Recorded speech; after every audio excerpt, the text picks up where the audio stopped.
And we are live. Oh, and hey, ears in. Hi, guys. Oh, and let me mute this one as soon as.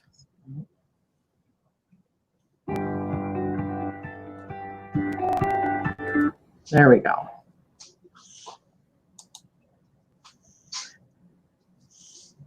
It's not like kicking in. Give me just a second. I'm trying to get my ears situated here. okay. My earbuds, because then sometimes. Okay, now we got them working.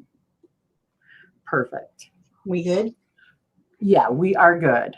Okay. So let's see, who do we have here?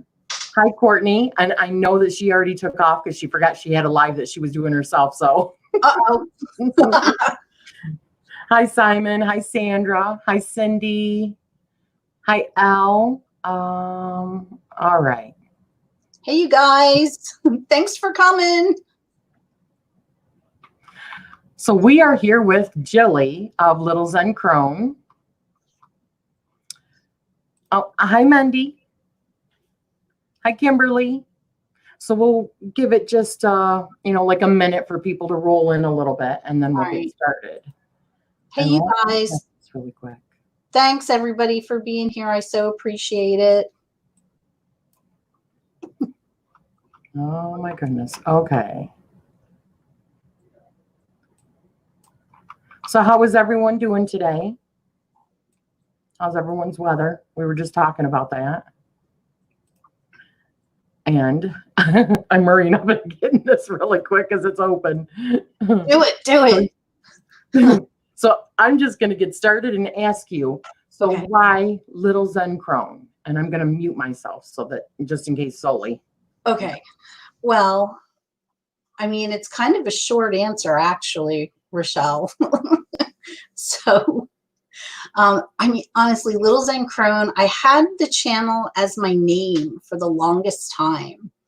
And then last year when I came back to YouTube, I decided I wanted to change it to something different. And I'm short, I'm 5'1", and Zen is my life. And I am very definitely a crone. So there you go. That's it. Little Zen Crone. It fits, I think. Yes, it does. I love that. So how would you label your spiritual path? I would label it as being eclectic. I was born and raised in the Episcopal Church, or for our friends in England, the Church of England. And as an adult, I married, my first marriage was to a Roman Catholic, and Catholics and Episcopalians are very close together. So I figured, why not? So I became Catholic for him. And then I did a stint in the evangelical born-again churches, non-denominational. I have been a Mennonite for a short period of time in my life.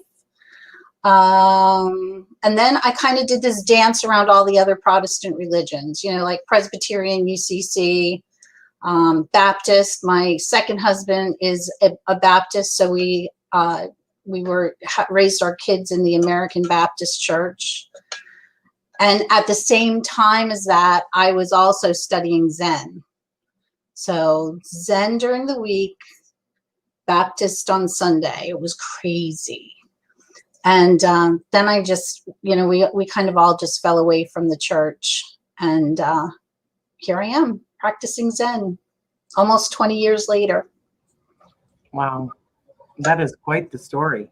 You definitely had a journey with it. I have had a journey. It's all brought me to here, though, right? Everything. Absolutely. So you were raised in what of those then? The Episcopal Church. I was the Episcopal Church. And I love it. I love the Episcopal Church. I love the I love the ceremony of it. I love the incense burning, and I love the liturgy of it. I could go to an Episcopal church tomorrow and still like pick right up with the liturgy. If you started the first sentence, I could go right through. That's how, like, you know, you learn it by rote. Mm-hmm.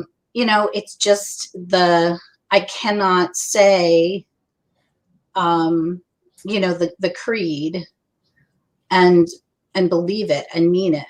And so I thought, I can't be a hypocrite. So that's where you go.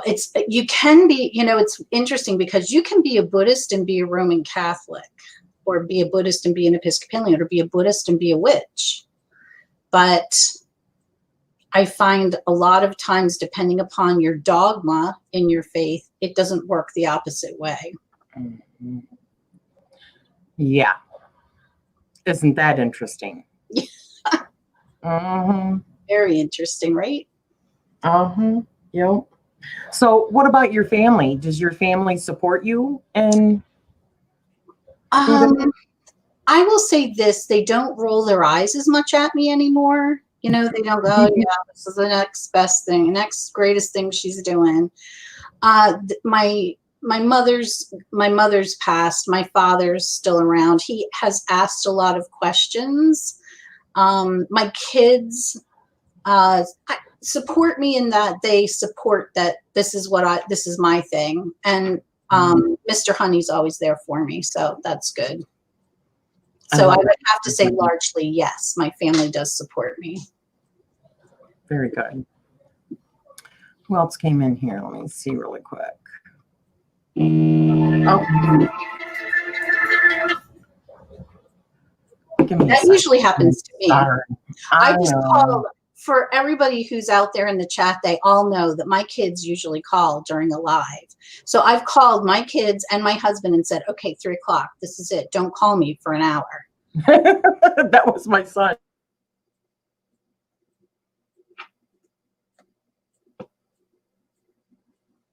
I'm sorry. That's live for you, right? That's live in a family. Exactly. Hi, Aquarius and Essence. And Neem.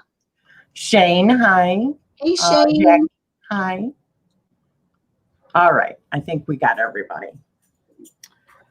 So, do you feel a stronger connection with any of the elements?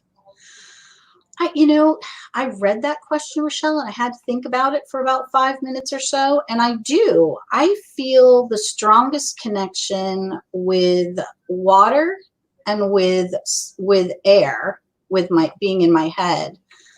I think a lot of people would see me as earthy.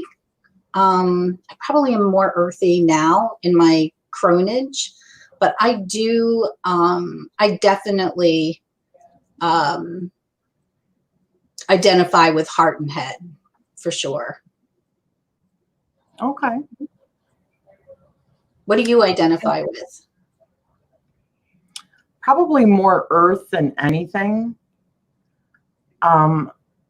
However, I mean, I try to use all of them. I mean, I don't know, it's hard. Even my astrological chart is pretty balanced between all of them. I mean, only just like I have 5 air, 4 water, 6 earth, and fire is actually only like 2. So I have less too, but I am also very passionate about things. So I don't know. I feel like I'm pretty balanced. I feel like I'm dry. I do feel like I do feel like I'm balanced, but I do feel like I identify most with my heart, my head. I did my chart because of this, and it says in my chart I have no air, and that to me is crazy because I am in my head a lot. I mean, really. So it just really amazes me that there's no air there at all. Yeah, that is weird. Also because, I mean, look at, you have a channel, which is communication, right? Yeah. And yeah, so and you do tarot, which is also like, archetypes and thoughts and My job when I in my work life, I was a trainer I trained marketing and salespeople. I was in marketing my whole life. So like communication and public speaking and being out there was my world. So it's funny that that's the way it is. There's got to be something else in there that I don't know about, you know? I wonder though, if what we are connected to most or what we want to connect with most is what we need most in our lives. Yeah. Very true. That before too. So very true. Who knows? It's just nice to think about it, you know, Yep. analyze. So, do you have a favorite season of the year? I do. I love spring because winter for me, especially January and February, are tough. And I used to get a little bit depressed December 21st when it was the winter solstice because it's the darkest day of the year. I have now sort of switched that thinking around to bringing back the light. But January and February here, and you live not too far from me, you know, it's so cold. It's even colder where you are, but it's so cold and it's so desolate that when spring comes and you have that first day where it hits like even 45, you know, when it hits 45 degrees, I've got the windows open. I'm out for a walk. I've got the light jacket on. I'm ready to plant my seeds, you know, all of that. And then once you get into the, you know, it starts warming up and you get into the 50s and 60s and the grass gets green and the plants start coming up. It's rebirth, right? It's such a joyous time of the year for me. So yeah, spring. When you said the 40, 45, I'm thinking, oh my gosh, it's a heat wave, right? Right. It's wonderful. And yes. And don't usually get a day where it's like 50 in February, and it teases us because then like 3 days later we have a blizzard or something. Yeah. Well, I mean, like prime snowing weather is like in the 40s. Yeah. Like between 38 to like 42. Yep. Yeah. Yes, it's very much a tease.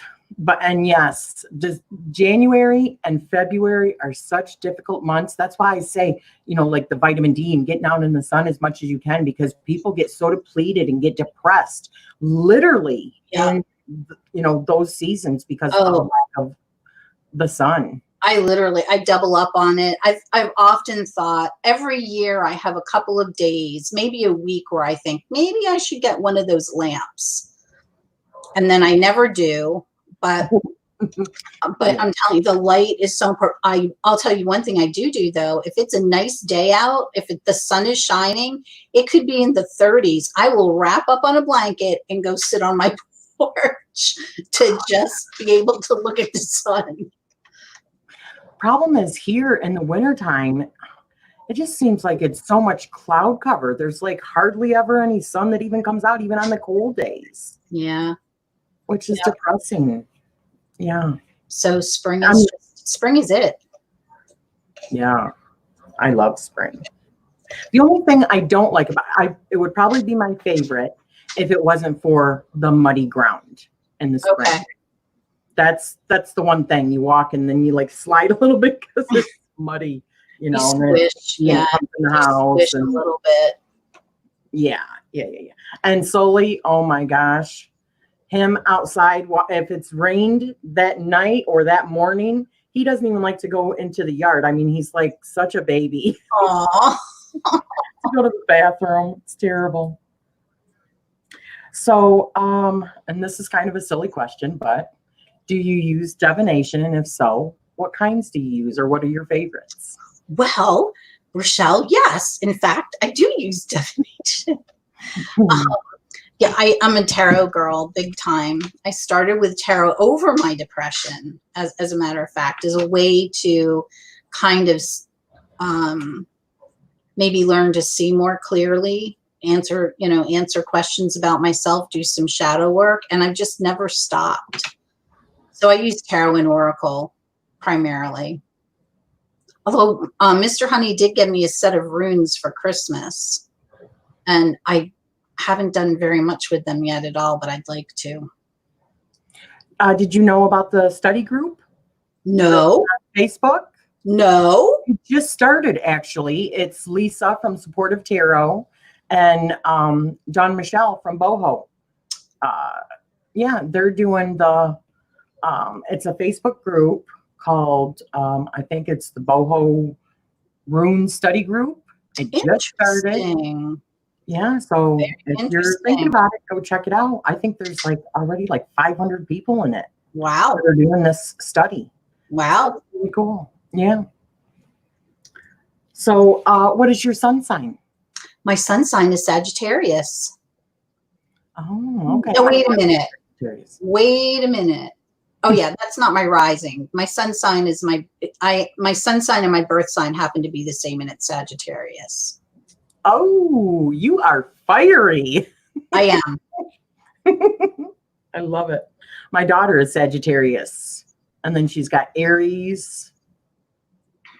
Something else. I think she's very fiery. Very fiery. I am fiery, but okay, so I'm Sagittarius, but my rising is Cancer and my moon is Scorpio.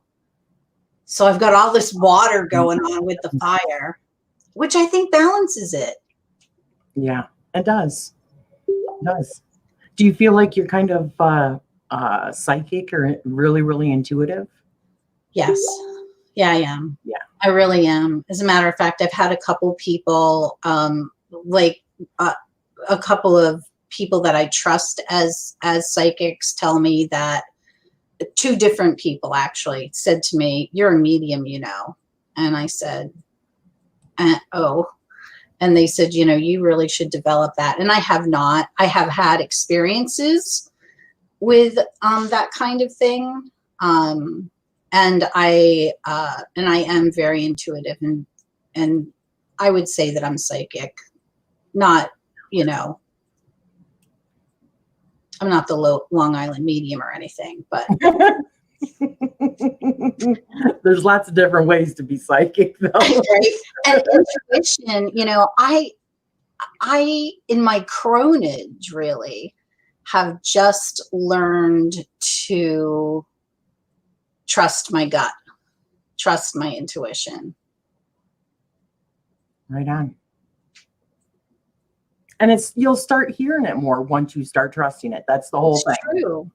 And I also know, I also can very definitely see the times where I should have trusted it and done something different, and I didn't. Later on, I was saying, why didn't I trust my feelings? I should have trusted my feelings. So now I'm very much more apt to trust my feelings than I ever was. I think society doesn't want you to trust your feelings, trust your gut. I mean, everything is like marketing and advertising. And so, I mean, if people trusted their gut more, I think we would have less illness. And seriously, people would be more advanced if they trusted their guts more. I think so. And I think that we're taught as kids not to. Did you ever, like kids are so open and they're so honest and they say things that kids trust their guts. Mm-hmm. And then all of a sudden we're taught not to do that, or somehow we realize that that's not the way society works. And we shut that part of us down. Yep. Definitely. So do you know what your tarot birth cards are? I do. My tarot birth card is the Lovers. And I've had a very difficult time with that. I could not figure out why my birth card was the Lovers. I mean, really, I wanted the High Priestess or the Chariot or, I don't know, Strength or something, but the Lovers. And I will say now that I think I have a greater understanding of what that card means in my own life, like the struggle to find love. I didn't find, I don't think, real love until late in life. And then that love, you think of love as being this storybook thing, like what people say all these things, oh, and especially to women, oh, you finally found your Prince Charming. No. If only that were the case, right? I mean, he's real. He farts in bed. And snores, right? Yeah. Oh my gosh. Don't get me started. Yes, he snores. So, yeah, but I think what it is just, it's not the idea of love. It's the act of love. Love is it's a verb. It's something that you do. It's not, it's something that, it's a choice. It's something that you choose to do, because all of us who have partners, there's that one morning when you wake up and turn over and say, what the hell did I do? Then it's a choice, And yes, I love that. That's so true. And then you, and then love is a choice. It's a sacrifice. We love our kids and we sacrifice for them. So that's kind of how that card has evolved for me. And then of course with self-love and self-compassion too. So a lot of people are saying so true. And Mendy says, oh, that's not just me? Oh, no, Mendy, not just you. Yeah. It is a choice to keep on going after 30 years, right? Or 20 years or even 10 years, whatever. They even say the 7-year itch, right? Because after 7 years, you're pretty much like, I think the rose-colored glasses come off and you're like, oh, so that's who they really are. Oh, yeah. And of course, they're not thinking that about us at all. Oh, right. Of course not. Yeah. Exactly. Also, though, with it being a 6 as lovers, I would think that you're also the devil. 15, that breaks down to 6. Those are your birth cards, the lovers and the devil. So, in that respect, does that make a little more sense? No, Rachele, it does not. The devil. No, I'm trying to think, like obsessions or addictions. I really don't have those kinds of things, but I can speak to like feeling that sense of oppression at some times in my life, or a sense of being bound to something that I did not really want to be bound to, that I needed to release myself from. Absolutely. But I would say that the devil has not played a humongous part in my life, Rachele. Maybe you just got over it really, really early on. Or maybe I'm deluded. No, who knows? I think, honestly, the devil plays a little bit of a role in all of our lives. Right? Yeah. Yeah. So, your life path is 6 then, right? Yes, my life path is 6 as well. And do you know about that? Do you follow numerology? I don't. Do you? Do you know what 6 is? I can find out for you really quick. I don't know. Gosh, check that out. I should have looked that up, Rachele. It's fun. It's fun. Bear with everybody. Yeah, I've got all these papers, so bear with me, please. It's a matter of, okay, here we go. I love how she can just like whip around and say, right here. I'll look that up for you. This is just really the numerology of 6. Let's see here. The energy that the number 6 possesses happens to be the most harmonious energetic frequency of all the cardinal numbers, or single-digit numbers 1 through 9. The vibration of the number 6 is one of a more feminine, biased nature. That is an intermix of traits that are opposite polarity. For example, the number 6 holds an energy of both idealism with stability, a higher inner wisdom with a down-to-earth practicality. These mental and physical elements combined end up being the perfect recipe for a peaceful and harmonious existential energy. And there you go. Oh, that is really good. Yeah. It is. And I can see that about myself, that I'm idealistic and yet I'm grounded. And yeah, it was so, when I was working, I loved my career. I traveled a lot. I got to meet lots of people. I loved it. But while I was working, I wanted to be home baking bread. When I was at home baking bread, I wanted to be working. So it was, I had that definite part to it as well. Well, it also does say, now add in that very grounded common sense that also contains such supreme wisdom that one can not only solve problems logically, but also do so in a very fair way. Yeah, that does sound like you from what I see. Well, thanks. And, you know, it's interesting that that word came up because most of the people that I supervised, like if I needed to remember a word that people use to describe me, like my, you know, the people that I supervised, they would always tell me that they could count on me to be fair. So that's nice. Yeah. Thanks, Rachele. Loyalty. You're welcome. There's so much information out there. I just love it. I just love digging in deeper. So do you know, or do you have a specific significator card that you relate to? I do relate to the Queen of Swords. Okay. I think that she is very practical. I think that she communicates well. I definitely think that she has some snark to her.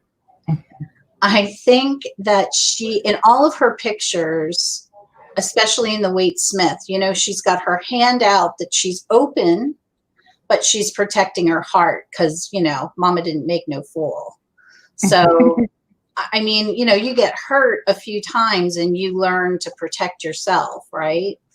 But you still have your hand out and you're open to others. And I really, that's the card that as a matter of fact, I have that card ready to show for a later question. Gotcha. Jen, you are really funny. Science to Soul Tarot, what Jen says. I'm still waiting for my hubby's rose-colored glasses to fall off after 13 years, and he finally wakes up to what he got himself into. Oh, honey. You are practically perfect in every way, Science to Soul, Jen. Yeah. Is a records keeper. Yeah. That makes sense with the Lovers and the Devil too, if you think about it, with two figures in each card and their two different circumstances. Yeah. Yeah, for sure. And the Drew Craig. Oh, okay. They're just having a conversation too. All right. So, what is your current favorite deck? My current favorite deck that I am working with is this one. It's the Naked Heart. I am really, really loving this deck. I'm working with it I probably will work with it into August. I got it. I worked with it a little bit. I put it on the shelf. I got other decks. And then I was working with the Philarcos Tarot, which is a beautiful deck, but it was, I don't know, it was too much for me right now. You know, there's a lot of stuff happening, kids moving, dog dying, you know, that stuff. So I started to work with this one, and I just love the messages in it. I love the artwork, really liking it a lot. So that's what I'm working with right now. Yep. Beautiful. So that's your favorite one right now then? For right now, yep. Okay. All right. Well, that just answered two of my questions then. Oh, no, wait. Go back to that question, because isn't it, do I have a favorite deck? Right. Okay. So I couldn't wait for you to ask this question, because most people out there who know me, if you ask what's my favorite deck, they will tell you that my favorite deck is, and they will type it in there. But I think it's changed. Take a breath, people. I think it's changed. So my favorite deck has always been the Druidcraft. I love that deck, and I still do. I still really love it. I love the symbolism in it. I love the book. I love the colors. I love the size of the cards because I can actually see what the heck's going on in the card. It's such a rich deck, you know, and you can always look at it and see something else. However, I think my new favorite is this one. I've got that one coming. Oh, so, and I'll tell you, it's a modern take, you know, it's a modern take. And I love, this is the Queen of Swords. Is she not me? Come on. I love that there's diversity and different abilities shown in the deck. I love the way I love the way the knights are depicted on motorcycle. So you really get that movement. This is becoming my new favorite deck. So surprise. Simon says he's shook. And yes, a few of them did say Druidcraft. Yeah. Mm-hmm. Yeah. That is a beautiful deck. I will. But I think it's relatable. Yeah. I will find it will always have a special place in my heart. It's one of the ones that if I get stranded on an island, I would want that deck with me. Yeah. It is beautiful. That's actually the first deck I ever did any modification on. I have never modified a deck.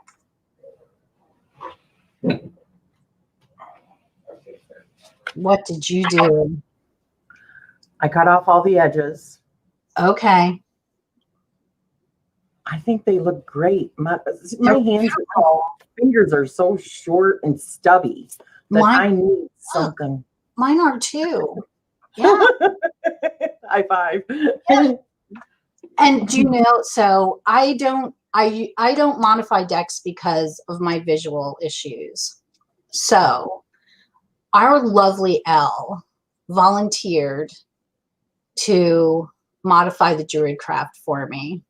And I cannot wait to get that deck. I mean, I think I'm going to see it in a whole new way too. Just having the edges and being able to hold it for sure. For sure. Yeah, it is like night and day difference. Yep. Seriously. It was the first one that I just knew I had to modify. I'm trying to think. I use the Rider-Waite Smith only for like a long time, like the first 12 or 15 years. I almost want to say it was the Druidcraft and the Marielle came at the same time. Yeah. And so I would say that Druidcraft was the second deck that I ever owned. Wow. That's really cool. And then it was a slippery slope from there. Yeah. And Gerotube, right? All these enablers. Yep.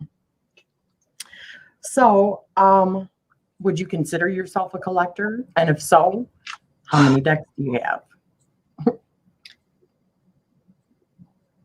I have somewhere around 70 tarot decks. And I think I probably have another 15 or 20 oracle decks.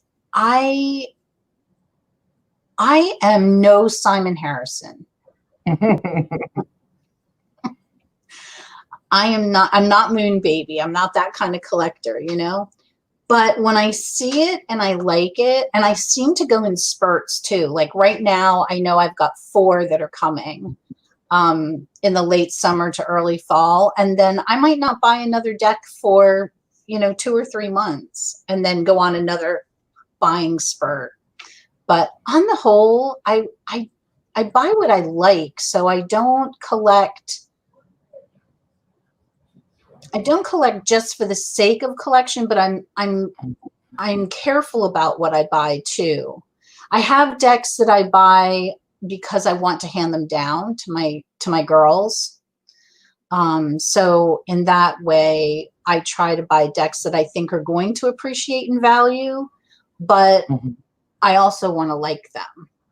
You know, I want to buy them. Yeah. I'm not going to just buy a deck because I think it's going to appreciate in value if I hate it, if I don't appreciate it. Very true. Mandy said that's her first deck mod too. Screwed it up the first time, but made it better the second when I cut the titles off. Yeah, gosh, do one that's inexpensive, you know? Yeah, exactly. All right, let's see what we have here. So this question, I always have to kind of add this part first. How long have you been reading cards, would you say? 20 years. Okay. Would you say in that 20 years that your reading style has changed from when you began? Absolutely. I started reading cards with 78 Degrees of Wisdom and a Waite Smith deck on my bed, opened up between my legs. Like I started with the, oh my gosh, the Celtic Cross spread, you know, like I was big into spreads and, maybe trying to see more future things.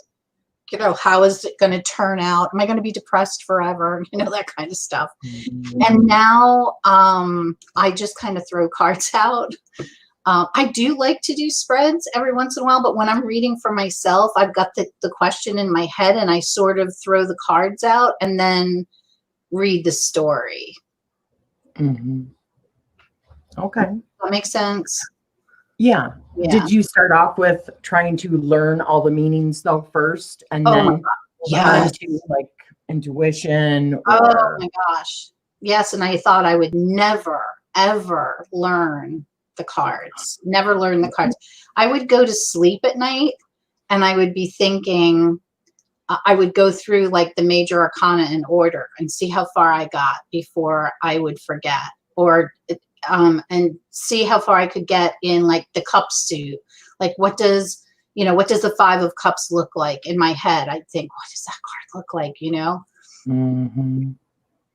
I do that. If I'm using a different deck and if I'm just not maybe connecting with it as much, I will think, okay, what does this look like in my favorite deck?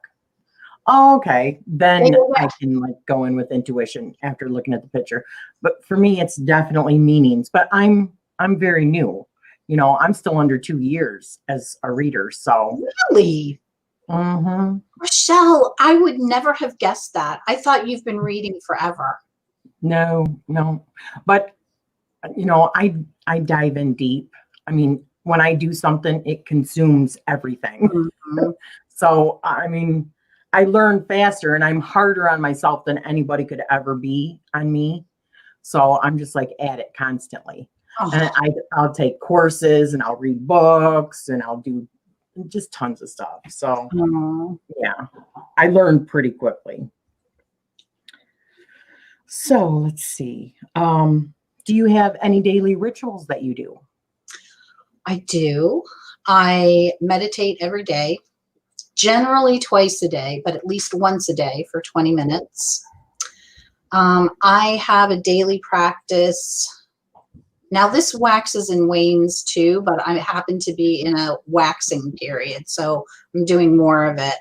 I do write in a journal every day. I do a card of the day, and then I've just started writing a memory of the day. And I mean, it could be anything. It could be like, you know, oh, the other day, like, you know, it was just a regular day, but Mr. Honey and I went out for ice cream. And so I said, you know, we had ice cream. It was a great evening. You know, we chased the sunset, whatever, you know, just little things.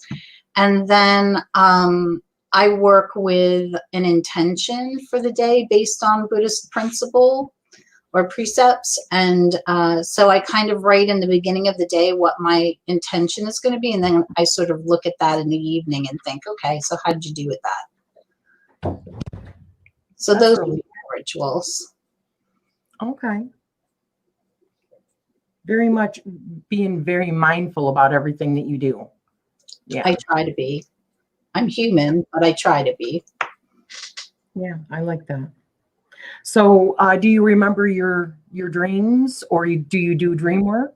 Until I moved into this house that I'm in now, I had wild dreams, vivid dreams. I dreamed in color. I could remember my dreams. Ever since we've moved into this house, I don't remember my dreams. So we've lived here for 2 years, and I mean, I very rarely remember my dreams. So I don't know what that's about. I don't know. Either I found my home and I'm just so like sleeping so soundly that I don't remember them. Sometimes I know yesterday morning I woke up and like there was a snippet, like I remembered this particular thing. I can't remember it now, but I could remember it. You know, like yesterday I thought, oh yeah, I remember that. And you know, I didn't remember it, but yeah, but I mean, I used to really have really vivid dreams. Jen says it's medication dream blocking house. Pardon? What did she say? Jen from Balanced Tarot, Jen's Balanced Tarot. She said dream blocking house. Yeah, dream blocking. No, that's just weird. I mean, it's weird that you can make that association between right when you moved in there, that's when it kind of stopped. So yeah, maybe you don't need it anymore. Maybe I can. Okay, so we moved from the southern part of Pennsylvania to the northern part of Pennsylvania about, let me think, 6 years ago. And when we moved to this area, it started to happen. Like I wasn't dreaming as much, but I do think that, you know, it was a different, you know, it started a new chapter in my life. I was much more relaxed. I wasn't as stressed. Yeah, so it very well could be that that's why I don't. That's really interesting. So, do you have a favorite holiday or Sabbath? I love Thanksgiving. I love Thanksgiving because it's an American holiday, like truly American. And I love it because it's sort of like Christmas without the pressure, you know, like it's all of the food and none of the shopping. So and in our family, we usually have Thanksgiving dinner. And then that night, because everybody worked in retail, we put our Christmas tree up. Because Black Friday starts the month of, you know, craziness. Chaos. Yes. Long hours. Yeah, long hours, different shifts. Everybody was in and out. And so we did it on Christmas Eve. And we always do, we're big on board games in our family. So we have family game night, board game night, especially in the winter. Not so much in the summer, but in the winter we do. And that night, Thanksgiving generally starts that season for us. So we usually what board games? We play a board game. We decorate the tree and have Thanksgiving dinner. So that sounds great. What board games do you guys play? Oh my gosh. Well, we like this is a card game, but we like Uno. We hate Monopoly because it never ends well. Other games did we play this year? Oh, there's a game called Smart Ass that we like. 5 Second Rule. Here, let me look.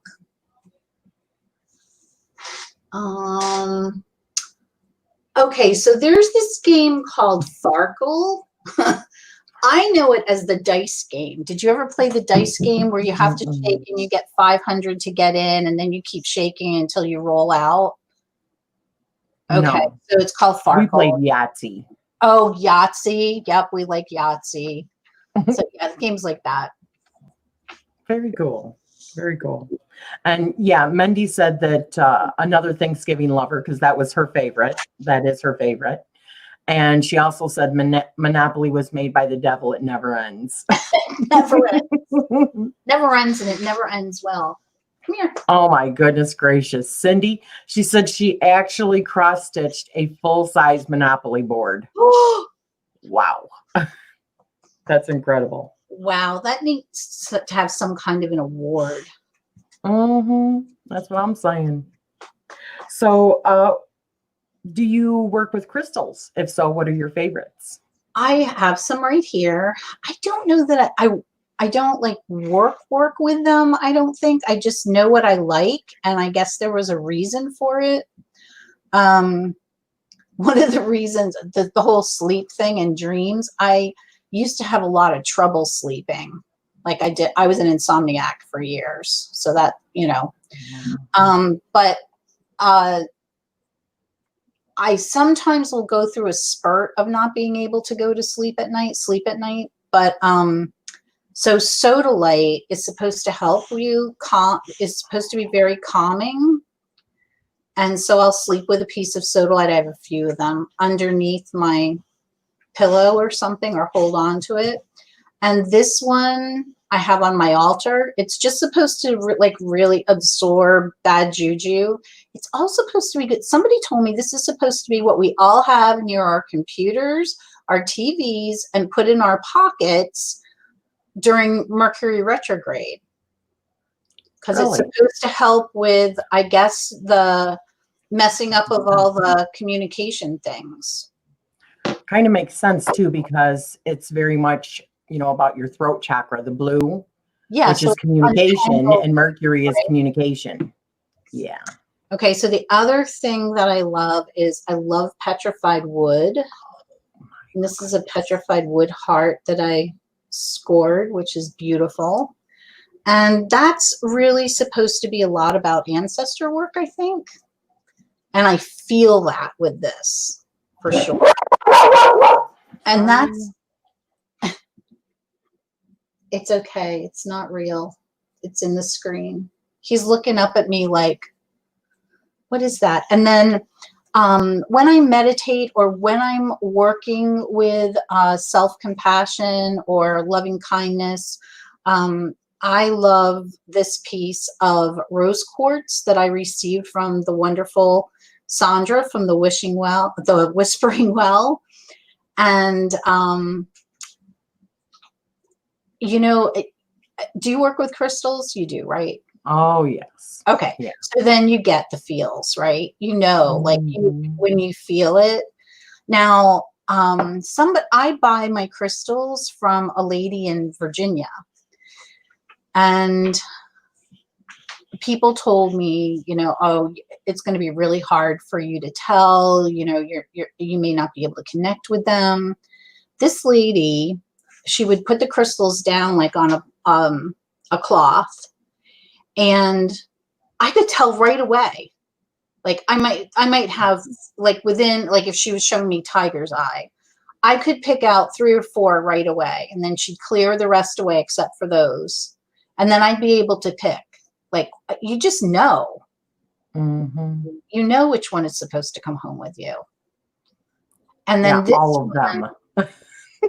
This one, Sandra sent me this one, and she's also sent me an Amazonite sphere, and she sent me, and I won a beautiful piece of, I won the Amazonite sphere too, and a beautiful piece of carnelian. And they just have such good energy. They had good energy coming into my house. So that was cool too. Beautiful. That was like my gateway into more things metaphysical and everything. That was crystal work. It's just like mesmerizing. Mine was Reiki and then crystals. Reiki chakra crystals. Yeah. Yeah.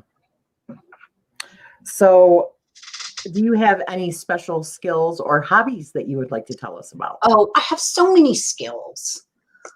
Ooh, I like that. I love to knit. I'm a big knitter. I find it very relaxing and meditative. So I do a lot of knitting all year round. I knit in the winter and in the summer. I've just finished a huge project. It was a shawl for myself, which I never knit for myself. And now I've just started, I've just started a surprise for a friend, and I can't say what that is, but I've just started a surprise for a friend. So that will be good. And That's exciting. Yeah. And I've just ordered a bunch of yarn. Shh, don't tell Mr. Honey. I'm really hoping that he's on vacation this week, and you know that all the packages come when they're on vacation, when they're home, right? Of course. Of course. I ordered this months ago. So, so because it's going to come in a big box. So, yeah, so there's that. I don't know. I started running late in life. I ran 2 races right before my 60th birthday. Oh my goodness gracious. I haven't run, not big races. They were 5Ks, people. I'm not running a half marathon at my age. No. Only 5K. Whatever. I have not run this year because of, Lady Rona. Have not run, but I still, like I go out and walk all the time. I garden. I love to cook. The basics. I like to read. Love to read historical fiction, especially about the Tudor period in history. Yes. Do you have a specialty food-wise that you do? Do I have a special what? A specialty, like as in what you cook, food-wise? Oh gosh. You do? Well, if I'm going anywhere and if there's any food bringing along with that, people ask me to bring the potato salad. I make my potato salad like my grandmother made it, and people tend to really like that. So there you go with that. I like to make I make a slammin' lasagna, and I make a slammin' seafood fettuccine. So those are some things that I really like. That sounds really good. And I love that you like reading about the Tudor period. Oh. The Tudor period has always been very interesting to me as well. Have you read Philip Gregory? Have you read any? No. Oh. Okay, well, you need to go right to Amazon and start. Because the thing I like about their historical fiction, and the reason they're historical fiction, all the historical parts of it are correct, but she writes from the woman's point of view. And as we know, who cared about the women back then? They were property. So that part may be a little bit made up. She writes a lot about the queens and the queens, and they're just so interesting. I just finished the Tudor series with her. I just finished the last book last week, and I'm so sad. Yeah. I'm more like I watch the movies and I'm sure not everything is written like this, but I tried reading and I know this is a different era, but what's her name? Jane Austen, some of her stuff. And I was just like, oh, forget it. I'll just watch the movies, because the way that they spoke was just so different. Oh, yeah. So trying to read the books, it was just like, forget it. I think I tried reading Emma, and I was like, no, I'll just watch the movies. Yeah. So the Philippa Gregory books are not written like that. They're written in so you can definitely understand them. And the story is woven through, and it's just beautiful. As a matter of fact, in the very first book, it's called The Lady of the Rivers. And there's tarot card reading going on in that book. Oh, very cool. Yeah. I like it. So that leads right into our next question, which is, do you have a favorite book and or artist? My favorite book of all time, I do love all of the Philippa Gregory books. But my favorite book of all time right now. If you'd asked me this 15 years ago, I would have told you that it was like Jane Eyre or something like that, one of the classics. But I loved the book, The Time Traveler's Wife by Audrey Niffenegger. Such a good book. The movie was great, but the book is just, it's wonderful. The way it's written is wonderful. And then she wrote another book called Her Fearful Symmetry, which is about twins. And their aunt dies. She has a house in England that she leaves to them. And so they go to London to kind of take over this house, and a bunch of stuff happens, and it's really, really good. Oh, that does sound good. Mendy said, I loved the other Boland sister, but didn't read anymore. Oh, yeah. Mendy, read them all. It's so good. She wrote the other Boland sister first, and then, but now you can get the whole series kind of in order. And The Lady of the Rivers is the first one. I mean, honestly, and they're all available on Audible too. So the last, I think 3 of them, I listened on Audible while I was knitting, and it was great. And I felt like I like that. Multitasked. It was great. Yeah, yeah, I love that. And artists, I love Frida Kahlo. I love her story. Her art is visceral and kind of disturbing at times, but I like this woman, who she was just, she was fierce, this little woman. And my other favorite, which is totally opposite her style, is Marie Cassatt.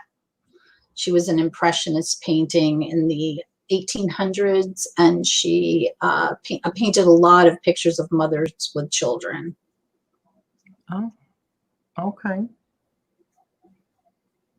So do you, are you enjoying any current TV series or anything like that?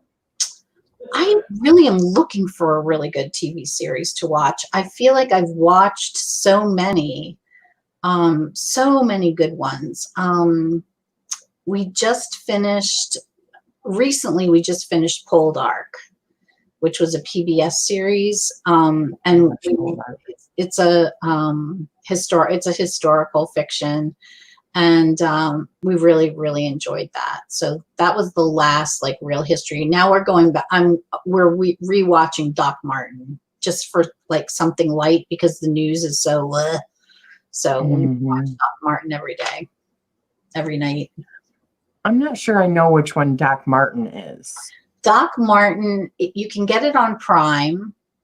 It's an English series about a doctor in a small village in southern England, in Cornwall.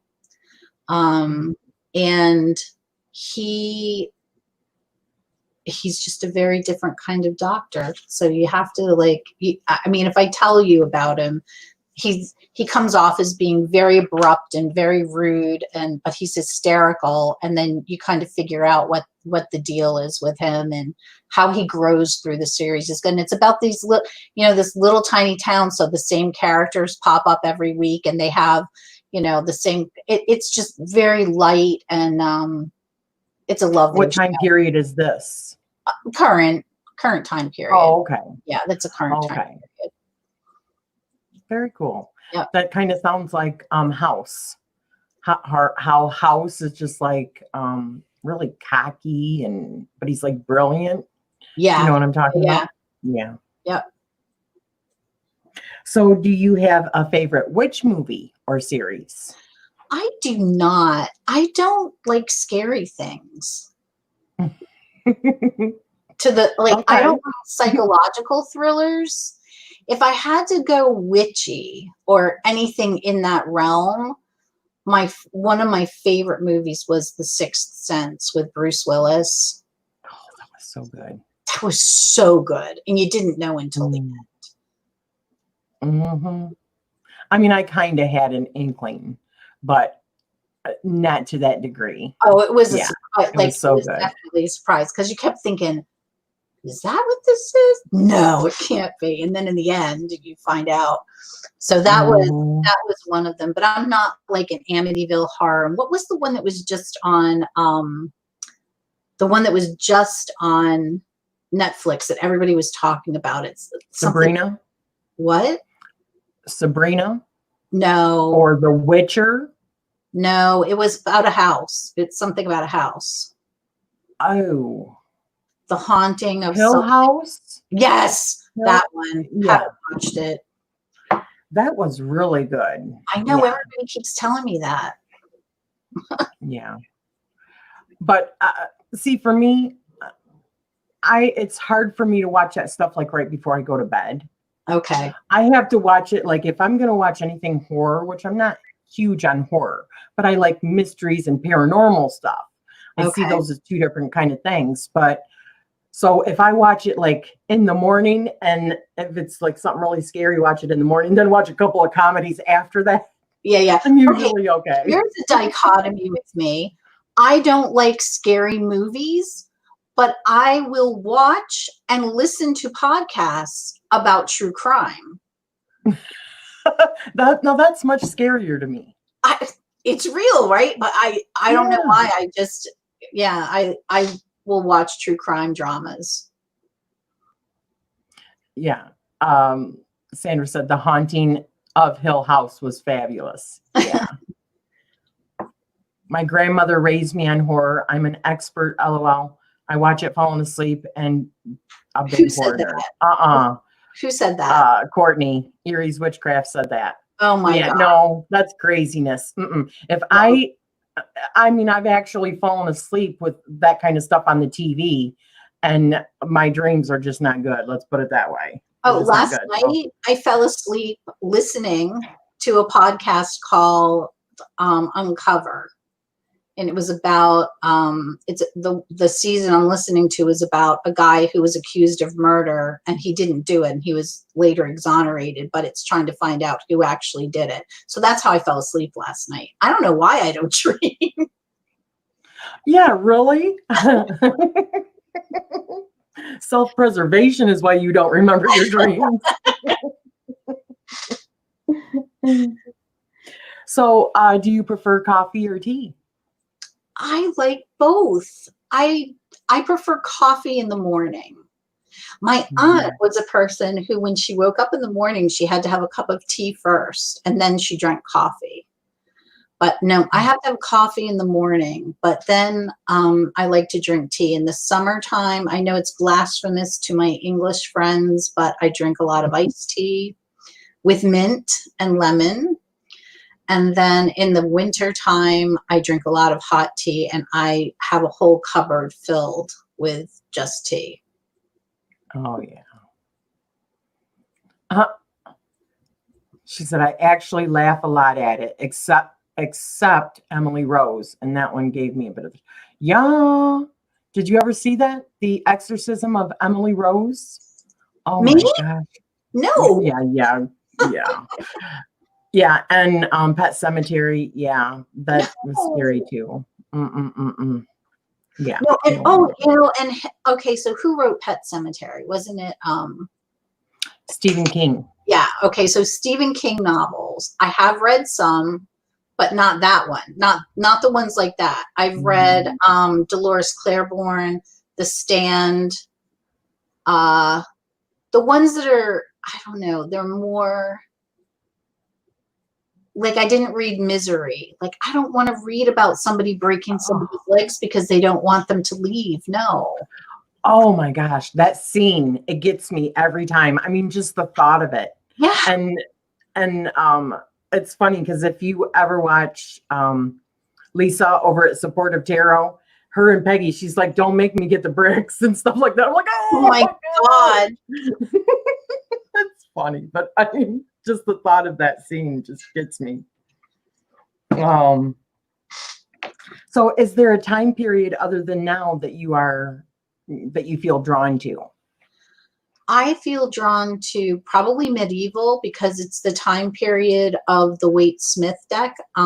Somebody else asked me a question about why I like the Waite Smith deck so much. And I just really bonded with it because I felt like I could live through those pictures, you know? And when I read about medieval time, it's almost like I've been there, you know? And not that I liked it very much, but that, I was there, you know? Yeah. Sandra, you definitely have a dark side, honey. She says, I love misery. So good. Sandra, we have to talk. Oh gosh, Hellraiser? No. No, that's scary. All that stuff is scary. Yeah. No. She's just like laughing at it. She goes, I know I do. And she's just laughing. That's funny. So if you could have a deep conversation with anyone during any time any time period, who would it be and why? Okay, so I thought of two people right off the top of my head. One is Michelle Obama, because I mean, Michelle Obama, right? Mm-hmm. The other one is totally opposite. Eleanor of Aquitaine. I'm not sure I know who that is. She was the Queen of France and England in, I want to say, the 1100s, maybe early 1200s. I can't remember quite the dates. She was the wife of King Louis of France, and then he divorced her because she wouldn't give him a son. And she married King Henry, I think the first or second. And it was a wild ride for her. She was definitely a woman before her time. She owned her own property, which was huge. Wow. Yeah. She's a really interesting character, really interesting woman. I wish that Philippa Gregory would do a series on her. Looking for a pen. That is definitely something. And when you need a piece of paper, you can't find one, right? Nope. Use your hand. Yeah. What is her name, honey? Eleanor of Aquitaine. It's Aquitaine.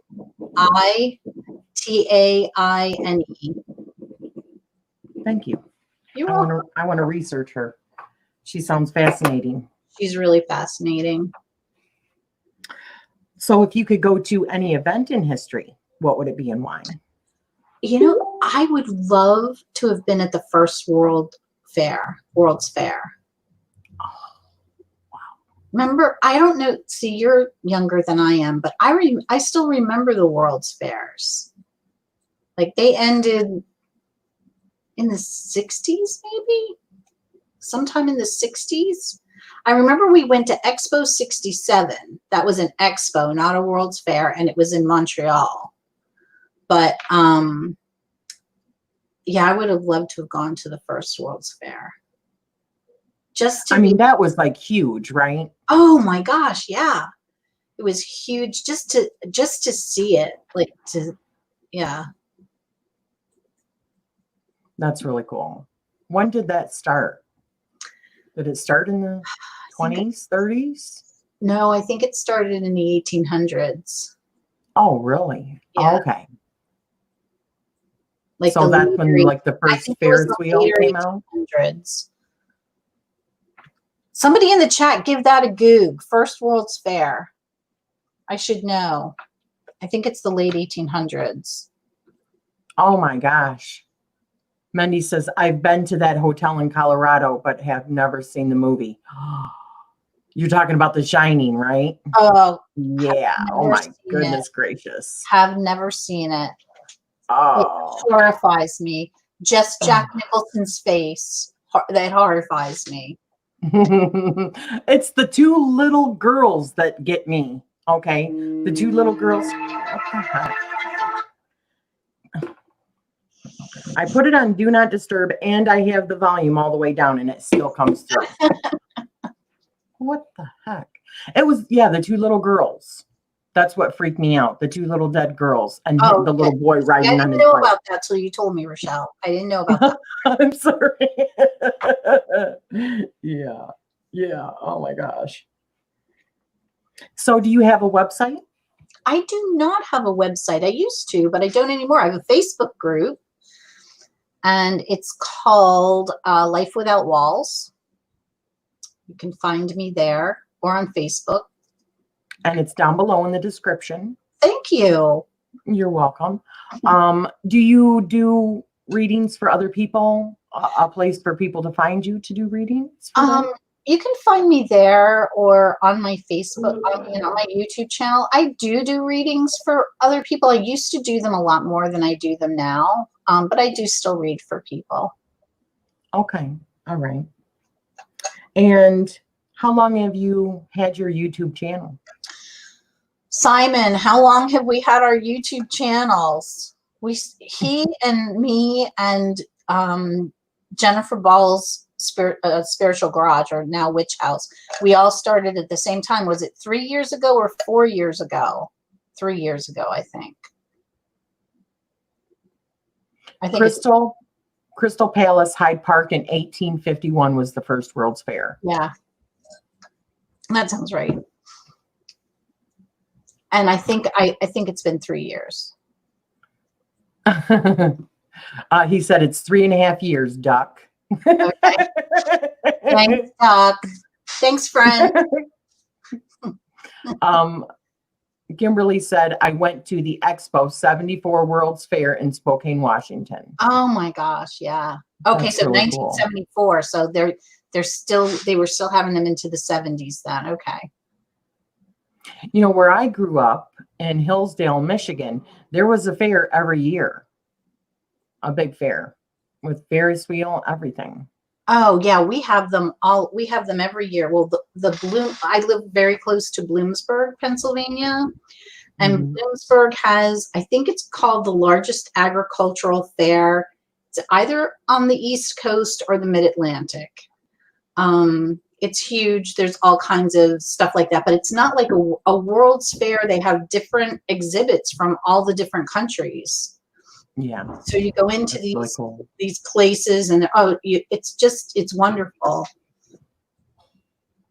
So, what is the direction that you envision for your channel going forward? Well, that is the question, Rachele. That is the question. I'm kind of going through a YouTube slump. I need to get myself out of it. I think it's because it's summer and I'm just doing a lot of other things. I'm also thinking about splitting. I mean, I've got the channel art ready and everything, but I just haven't done it yet. Splitting my Zen stuff out to a separate channel, and doing the tarot stuff at Little Zen Crone, and then doing more Zen stuff on a different channel. It's like really just the doing it and kind of coming up with ideas. I'm doing the Wine and Tarot series, which is pretty much the last Friday of every month.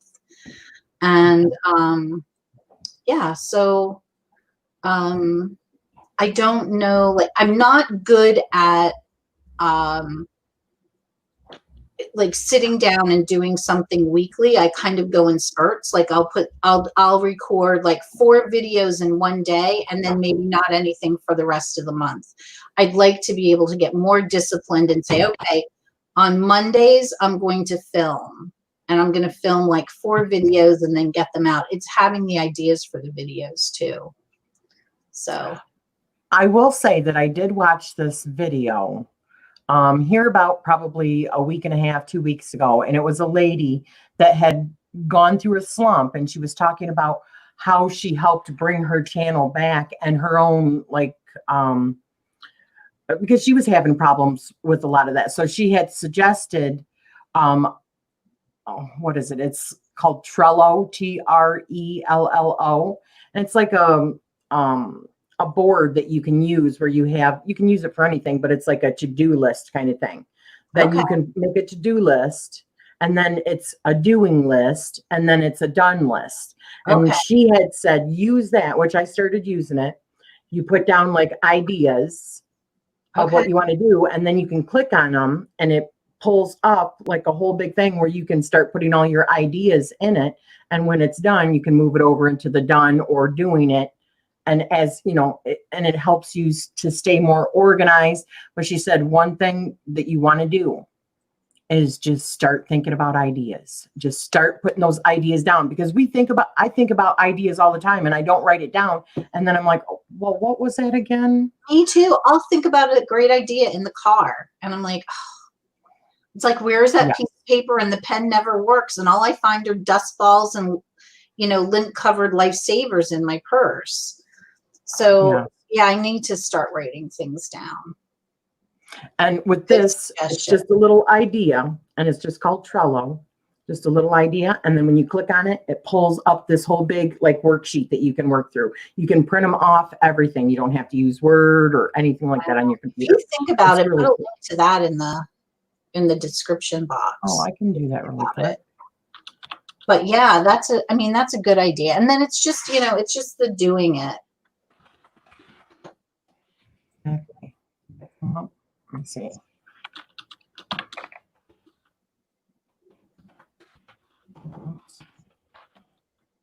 Oh, there it is. Let me just, I don't want to do that.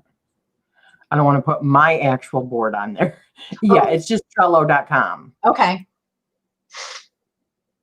So what do you wish to gain from your channel going forward?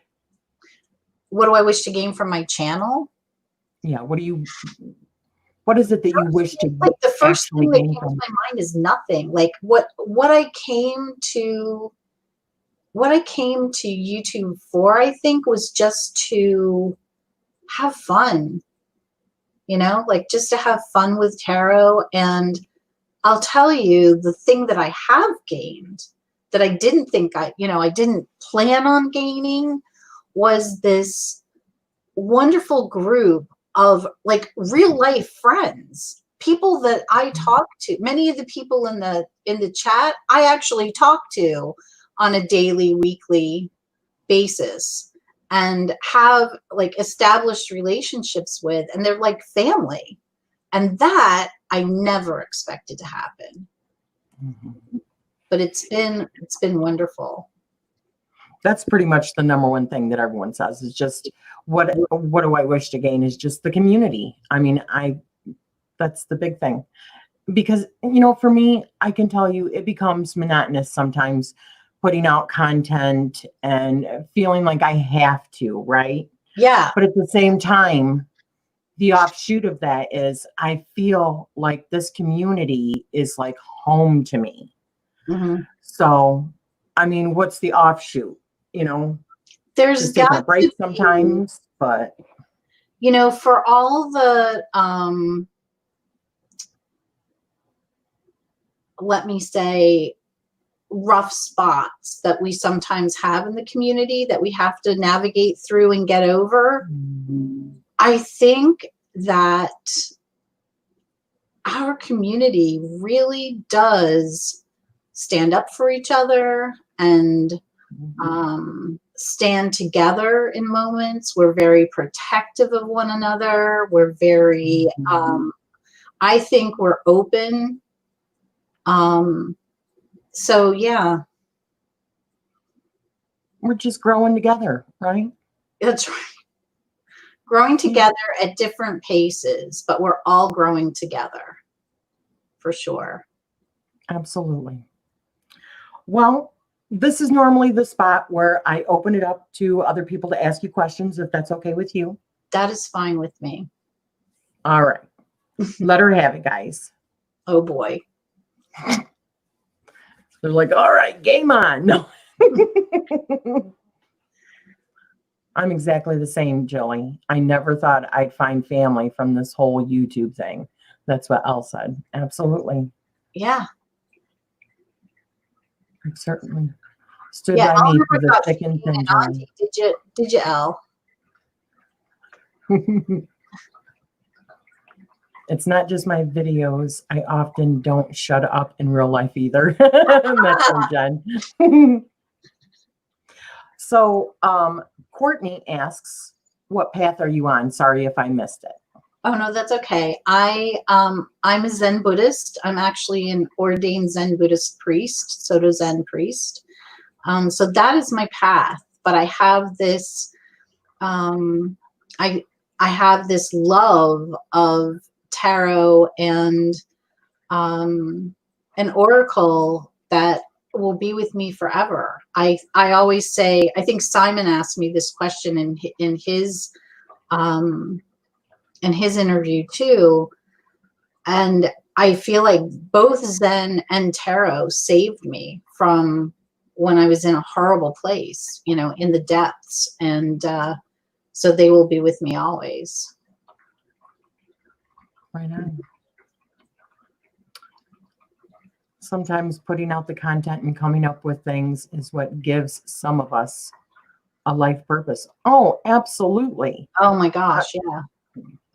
Yeah, but sometimes when it becomes more like a job versus something that you want to do, I then think it's that's just when you time to need to step take a back. break. Yeah. Yeah, exactly. Yeah, I think you can take it a step back and regroup, and some of us need to do that more often than others, and that's okay too. Yeah. And for me this summer, it's a really busy. Like I'm not necessarily busy all the time, but our daughter is moving far away. She's going to grad school. Our son is moving today. My husband's helping him, and you know we have a dog that's you know. That's dying. I don't want to say that too loudly in front of him. But, you know, so I'm trying to give him the best summer that I can give him. And so making content right now is not foremost on my mind. But I'll tell you what, having that Friday night wine and tarot, that was one of the better ideas I came up with, because I used to have that in person at my house. Oh. So now I just invite somebody to come on with me. I just did the first one a few Fridays ago, but I think that's going to be a lot of fun. And I think now is probably a good time to start coming up with those ideas. So that was a good thing, Rachele. You just kind of sparked me into thinking, okay, I may not create a video, but I can still think about what content do I want to put out there. Mm. And that's the whole thing. I think just putting a whole bunch of ideas, just doing some brainstorming, and then go back at various times when you do feel the energy or whatever in order to be able to do it, and just start expanding on it. Because like you said, you might do like 4 videos and then you don't do anything again for the rest of the month. That's Right. me. It might look like I'm wearing the same thing. It's because I am. I just recorded like 9 videos in a row, you know? And then I'm like quiet for 2 weeks or what have you. True confessions. When I do that, I will change my clothes. So it looks like it's a different day. So you guys will never know now. That's funny. Yeah, I will. I'll go in and change my clothes. I'll record too and then go in and change my clothes into something else. But yeah, and you know, and you never know, like when you're married, and you have kids and pets and you know, real life stuff going on, you know, there's always somebody walking in my door or calling me on the phone or, you know, something like that. Simon says, I change my tops too. So you guys are all doing these several videos at a time. You're just changing your tops. I gotcha. Maybe I should just have a bunch of different tops over here. That's right. Change them as I go. That's all you have to do. Just keep changing your top.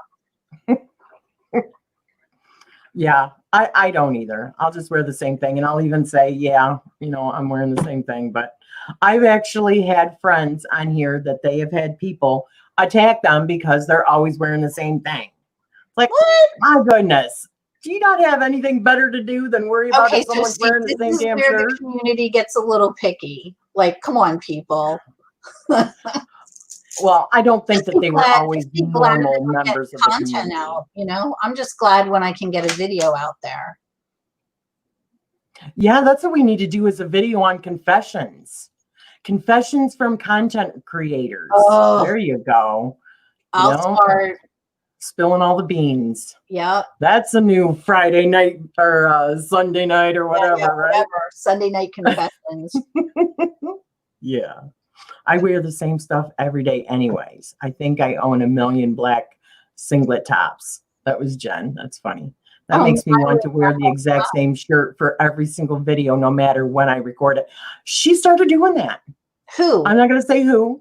I better not. I don't. No, that's okay. Just say what they wear the same top every time they do a video? Well, when they started, well, they weren't, but when somebody started making complaints about it, she did. She's like, okay, well, I'm going to wear it every time. And even if they were always, you know, filmed on different days, what have you, she would just put it on specifically Good for for her. the video. That's what I'm saying. Good for her. Exactly. Yep. That'll teach them. I'll wear whatever the hell I want to wear when I want to wear it. I love that attitude. Yeah. I often thought about doing a like a pajama party tarot video in my jammies. There you go. Do a live dress code. Everyone has to be in their jammies, right? Yeah. And maybe a bowl of popcorn or something like that. Yeah. There you go. There you go. That's fun. And that's something that we could do together. That's really, I like that. Yeah. So, yeah. Does anyone else have any other questions? We kind of got off a topic a little bit, but that's fun. So some people in this community seem to thrive on hanging out hate on others because it makes them feel better about themselves and starting drama. It's true. It's true. That's why I said I don't think it was an actual full member of the community or anything like that. I think it was just somebody who probably came across the video and just wanted to complain. You know, people that are in a bad place in their life or what have you, and they just want to pull somebody else in on it. Yeah. Jen said she's all about having a PJ live with you, Jillie. She would love that. Let's do it. Yes, live PJ party. Yep. There we go. We'd have Jillie, come on. We've had our gym jams on for the past 4 months. That's what Simon said. Becca has filmed in her jammies. Yep. Too funny. Yep. Live in my jammies. I mean, I hear people all the time talking about having their regular tops on and their pajama bottoms on. I mean, I always have my jeans on just in case somebody comes to the door, you know. I'm generally dressed. Like, you know, I have real live, I at least have a pair of leggings on and a top. I'm usually not in my jammy bottoms, but I could be. Could be. As she stands up as she's walking away and she's got a jammy bottom on. All right. Well, I think that, and it's been an hour and a half. Oh my gosh. Thank you so much. I know it goes by really fast, doesn't it? It does. It goes by so fast. Thank you so much, Rachele. I've really had a great time. It's been so much fun. And I'll have to get you on Wine and Tarot as well.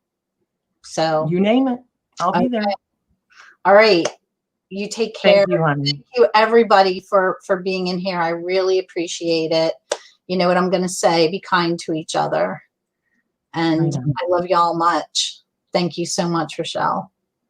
My pleasure, honey. Thank you so much. Yep. Take care. Guys. Love you guys. Bye-bye.